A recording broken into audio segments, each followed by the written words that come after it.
দেখো গাইস, একটা কুকুরের ভয়ে বিড়ালটা কত দূর উঠে গেছে গাছে।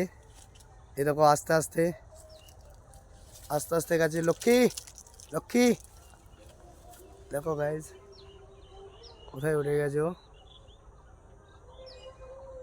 বলে না, কথায় আছে না, ঠেলায় না পড়লে বিড়াল গাছে ওঠে না। সেরকমই ব্যাপার একটা হয়ে গেছে এখানে। ও আজ ঠেলায় পড়েছে, তাই ও গাছে উঠে গেছে। দেখো গাইস কোথায় উঠে গেছে ও। আস্তে আস্তে দেখো গাইস। লক্ষ্মী আয়, আয় লক্ষ্মী আয়, আয়। দেখো গাইস কোথায় উঠে গেছো। কথায় আছে না, ঠেলায় না পড়লে বিড়াল গাছে ওঠে না।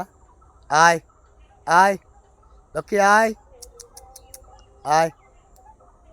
দেখো আয়, আমি নিতে এসেছি তাও আসছে না ভয়ে। দেখো গাইস পুরো বাঘের মতন, পুরো বাঘের মতন।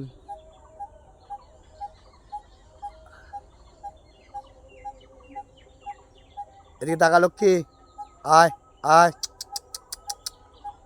আয় আয় লক্ষ্মী আয়, আয় তাকা এদিকে। দেখো গাইস পুরো বাঘের মতন দেখতে। লক্ষ্মী খুব ভালো, আমাদের বাড়ি থাকে। ওকে মাঠে নিয়ে এসেছি, এখন কোথায় ওকে দেখেছে তাড়া করেছে, ও একদম এক লাফে গেছে।